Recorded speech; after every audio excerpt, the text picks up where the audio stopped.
नमस्कार, मैं हूं आशीष त्रिपाठी आपके साथ। जी पंजाब हरियाणा हिमाचल पर वक्त तो चला फटाफट अंदाज में खबरों को देखने का। प्रदेश, देश और दुनिया की अहम खबरों पर नजर डालेंगे फटाफट अंदाज में। शुरुआत करते हैं खबरें सुपरफास्ट की। पंजाब में कोरोना के 2441 नए मामले। पंजाब में कोरोना के सक्रिय मरीज 19,384। 77,057 मामले अब तक आए सामने। पंजाब में अब तक 2,288 मरीजों की जा चुकी है जान।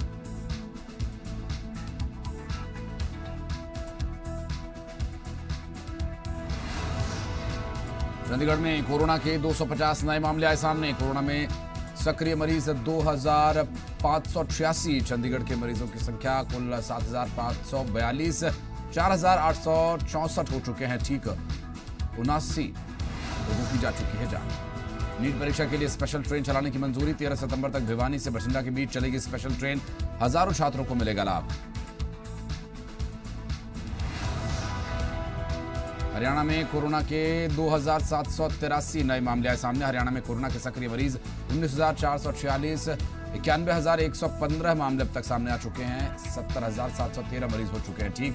956 मरीजों की जा चुकी है जान। हमीरपुर जिले में 6,700 अभ्यर्थी नीट की परीक्षा देंगे, जिसकी तैयारियों को लेकर डीएवी हमीरपुर में कार्यशाला का आयोजन किया गया। कोविड-19 के चलते सभी परीक्षा केंद्रों को सैनिटाइज किया जा चुका है। कोरोना योद्धाओं को लेकर झज्जर में सम्मान समारोह का आयोजन, जिसमें बीजेपी प्रदेश अध्यक्ष ओम प्रकाश धनखड़ ने कोरोना योद्धाओं को किया सम्मानित। चरखी दादरी में हरियाणा सरकार और शिक्षा विभाग की ओर से जारी गाइडलाइंस के हिसाब से कॉलेज खोलने को लेकर बच्चों और अभिभावकों से राय ली जा रही है। हिमाचल में आज कोरोना के रिकॉर्ड 445 नए मामले आए सामने। हिमाचल में सक्रिय मरीज 3,194। 9,229 मामले कुल। 5,947 मरीज ठीक। 71 मरीजों की जा चुकी है जान। बिलासपुर में केंद्र सरकार द्वारा फल और सब्जी सप्लाई वाहनों के चेक पोस्ट पर रसीद के नाम पर राजस्व इकट्ठा होने पर लगी पाबंदी से किसान और ट्रक चालक खुश। वहीं सरकार के इस फैसले से कृषि उपज मंडी समिति बिलासपुर को करोड़ों का घाटा। मुल्तानी केस में पूर्व डीजीपी सुमेध सैनी के खिलाफ अरेस्ट वारंट जारी। मोहाली कोर्ट ने एसआईटी को दिए सैनी को 25 सितंबर तक गिरफ्तार करने के आदेश। लाभार्थियों को स्मार्ट राशन कार्ड की मिली सुविधा। सीएम कैप्टन अमरिंदर सिंह ने चंडीगढ़ से वीडियो कॉन्फ्रेंसिंग के जरिए कार्यक्रम की शुरुआत की। पंजाब भर में स्मार्ट राशन कार्ड की शुरुआत कर दी गई है, जिसके चलते बठिंडा में पंजाब के वित्त मंत्री मनप्रीत सिंह बादल ने स्मार्ट राशन कार्ड की शुरुआत की और गरीब परिवारों को स्मार्ट राशन कार्ड बांटे। मनप्रीत सिंह बादल ने कहा कि अब हर गरीब परिवार को गेहूं राशन मिलेगा और कोई भूखे पेट नहीं सोएगा। कालाबाजारी बंद होगी। जिला मोगा में स्मार्ट राशन कार्ड योजना का आगाज हो गया है। मोगा विधायक हरजोत कमल और डिप्टी कमिश्नर ने योजना के तहत पंजीकृत परिवारों को स्मार्ट राशन कार्ड बांटे। जिले में लगभग 1,28,253 स्मार्ट राशन कार्ड बांटे जाने हैं और इसके जरिए सूबे के किसी भी डिपो से परिवार राशन ले सकेगा। सीएम के सलाहकार और गिद्दड़बाहा विधायक राजा वड़िंग ने दावा किया, स्मार्ट राशन कार्ड के जरिए गरीबों को राशन मिलेगा। वड़िंग ने अकाली दल पर चुटकी लेते हुए कहा कि अकाली दल सरकार के समय में योजनाओं पर सिर्फ अपने फोटोज लगाने का काम उन्होंने किया। सिरसा में संगरूर में शिक्षा मंत्री विजेंद्र सिंगला के द्वारा स्मार्ट राशन कार्ड योजना की शुरुआत की गई। इस मौके पर शिक्षा मंत्री ने साफ किया कि स्कूल खोलने को फिलहाल कोई फैसला नहीं लिया गया है। हाईकोर्ट के आदेशों का उल्लंघन करने वाले स्कूल्स के खिलाफ एक्शन की भी बात कही।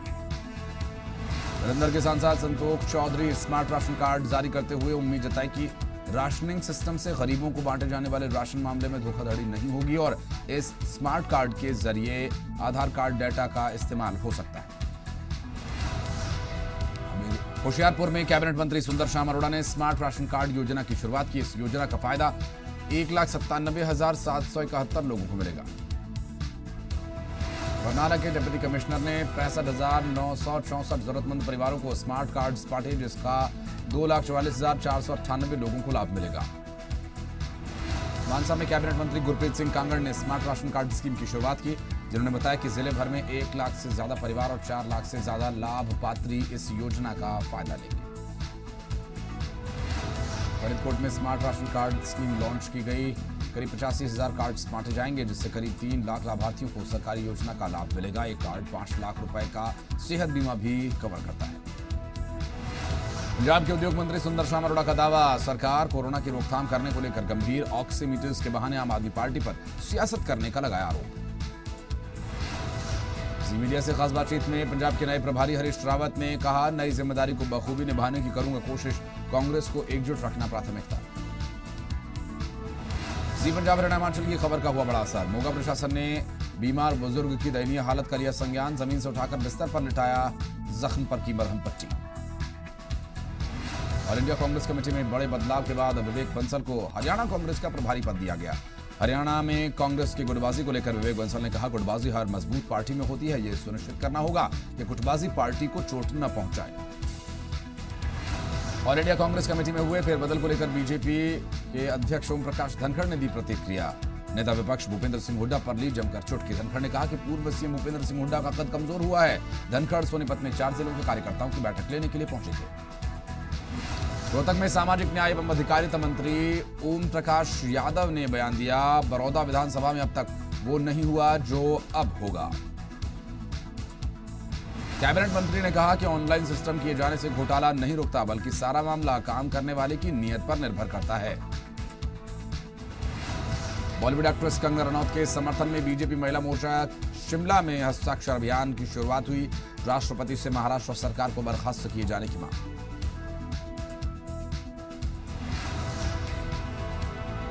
केंद्रीय वित्त राज्य मंत्री अनुराग ठाकुर की तरफ से हमीरपुर संसदीय क्षेत्र के विभिन्न परीक्षा केंद्रों पर परीक्षार्थियों को सांसद मोबाइल स्वास्थ्य सेवा के जरिए मुफ्त मास्क और सैनिटाइजर्स वितरित किए जाने की व्यवस्था की गई। वित्त राज्य मंत्री अनुराग ठाकुर ने बताया कि कोरोना संक्रमण को रोकने के लिए कदम उठाए जा रहे हैं। हिमाचल के ऊर्जा मंत्री सुखराम चौधरी ने सरकारी योजनाओं के लाभार्थियों की वर्चुअल बैठक की और मंत्री सुखराम चौधरी ने कहा कि सरकार जरूरतमंद लोगों तक सरकारी योजनाओं का लाभ पहुंचा रही है। हिमाचल प्रदेश कांग्रेस प्रवक्ता प्रेम कौशल ने बीजेपी की महिला मोर्चा की ओर से कांग्रेस महासचिव प्रियंका गांधी की शिमला स्थित घर को तोड़ने के बयान पर माफी मांगने की बात कही। हमीरपुर में प्रेम कौशल ने कहा कि एक महिला के समर्थन में प्रदर्शन और दूसरी महिला का घर तोड़ने की बात बीजेपी के दोहरे चरित्र को प्रदर्शित करता है। बॉलीवुड एक्ट्रेस कंगना के समर्थन में बीजेपी महिला मोर्चा ने शिमला में हस्ताक्षर अभियान की शुरुआत की। राष्ट्रपति से महाराष्ट्र सरकार को बर्खास्त किए जाने की मांग की। केंद्र सरकार के कृषि अध्यादेश के मसले पर शिरोमणि अकाली दल कोर कमेटी की बैठक में बड़ा फैसला लिया गया। सुखबीर बादल की अगुवाई में हुई बैठक में कमेटी ने तय किया कि किसानों की शिकायतों को दूर नहीं किए जाने तक केंद्र के कृषि अध्यादेश का समर्थन नहीं करेंगे। अकाली दल ने किसानों की शिकायतों को दूर करने के बाद अध्यादेश का समर्थन करने का ऐलान किया और किसानों और विपक्षी दलों ने आशंका जताई है कि केंद्र सरकार कृषि अध्यादेश की आड़ में एमएसपी सिस्टम और मंडी सिस्टम को खत्म करने की तैयारी में है। कृषि अध्यादेश को लेकर भारतीय किसान यूनियन ने बड़ा ऐलान किया। 15 सितंबर को नेशनल हाईवे बंद किया जाएगा। दोपहर 12 बजे से 2 बजे तक नेशनल हाईवे बंद करने की घोषणा। पठानकोट में गन्ना किसानों को अभी तक 2018 से 2020 तक के गन्ने की अदायगी नहीं हुई। किसान इस बारे में कई बार सरकार से गुहार लगा चुके हैं। अभी तक किसानों विधायकों के चक्कर काट रहे हैं किसान, उनकी फरियाद अभी तक कोई सुनने को नहीं तैयार। किसान यूनियन लखोवाल की तरफ से बठिंडा के हाजी रतन गुरुद्वारा साहिब में बैठक की गई, जहां 15 सितंबर को कृषि अध्यादेश के खिलाफ प्रस्तावित प्रदर्शन को लेकर रणनीति तैयार की गई। बठिंडा में किसान यूनियन सिद्धपुरा के तकरीबन 200 कार्यकर्ताओं पर सामाजिक दूरी के उल्लंघन के चलते मामला दर्ज किया गया। किसानों को गिरफ्तार किए जाने की बात कही जा रही है। केंद्र सरकार ने तीनों ऑर्डिनेंस के खिलाफ पंजाब की 12 किसान जत्थेबंदियों की तरफ से 15 सितंबर को नेशनल हाईवे 2 घंटे जाम रखे जाने की बात कही। नेशनल हाईवे जाम रखे जाने की रूपरेखा को लेकर बरनाला के गुरुद्वारा बीबी प्रधान कौर साहिब में किसान जत्थेबंदियों ने इकट्ठा होकर संघर्ष प्रक्रिया की तैयारियों पर प्रचार सामग्री वितरित की और संघर्ष का ऐलान किया। रोहतक सर्किट हाउस में बीजेपी की 3 सदस्यीय सांसद कमेटी ने किसान संगठनों के नेताओं से मुलाकात की। पिपली रैली में किसानों पर हुई लाठीचार्ज के बाद गठित कमेटी के सदस्यों ने कृषि अध्यादेश को लेकर किसानों को समझाने की कोशिश की, लेकिन किसान इस बातचीत से संतुष्ट नजर नहीं आए। किसानों की मांग को लेकर दरअसल मांग है कि किसान लाठीचार्ज के आदेश देने वाले अधिकारियों पर मामला दर्ज किए जाने से पीछे नहीं हट रहे और बीजेपी की 3 सदस्यीय कमेटी में शामिल सांसदों ने स्वीकार किया कि सरकार कृषि अध्यादेश के विषयों को किसानों तक पहुंचाने में नाकाम रही।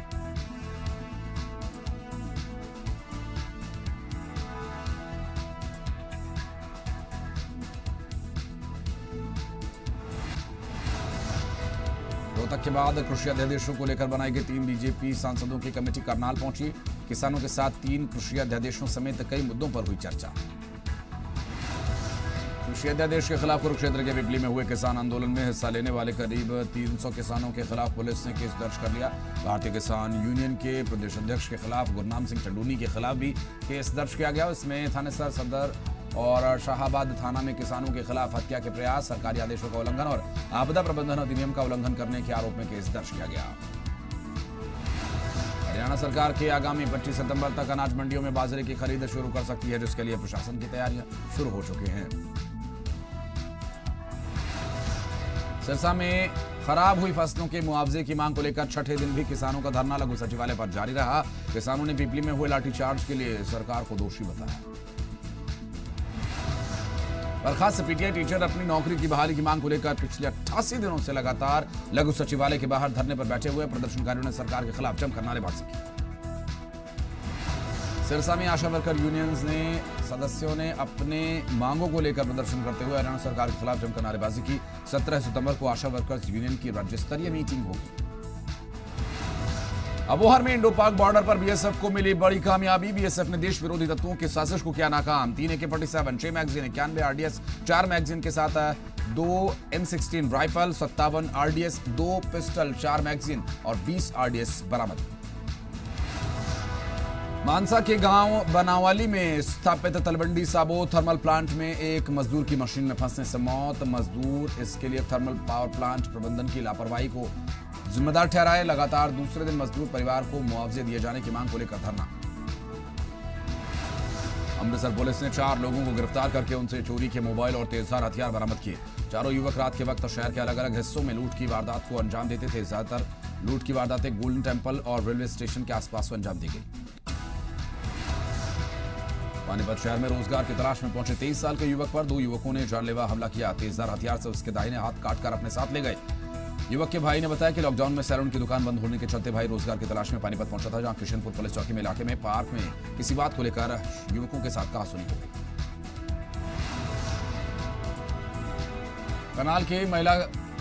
करनाल में एक महिला बाइक के जरिए चालकों को लिफ्ट मांगकर फंसाने वाले गिरोह का भंडाफोड़ हुआ। महिला और उसका गिरोह सोनीपत से करनाल आकर लूट की वारदात को अंजाम देता था। आरोपी महिला लिफ्ट मांगकर बाइक चालक को सुनसान इलाके में ले जाकर लूट की वारदात को अंजाम देती थी। पुलिस ने तीनों में से 2 आरोपियों को गिरफ्तार कर लिया। आरोपी महिला के कब्जे से एक बाइक, 1 सोने की चेन, 2 सोने की अंगूठियां और 1.5 लाख रुपए बरामद।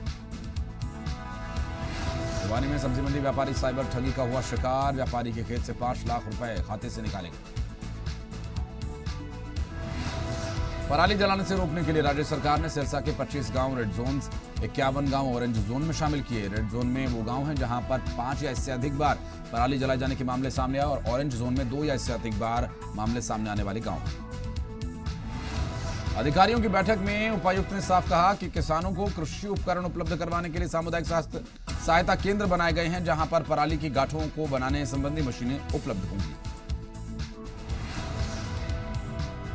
महाराष्ट्र सरकार के खिलाफ कंगना का रण बाकी। दफ्तर तोड़ने के खिलाफ कल राज्यपाल से मिलेंगे। शाम 4 बजे से 4:30 के बीच हो सकती है मुलाकात।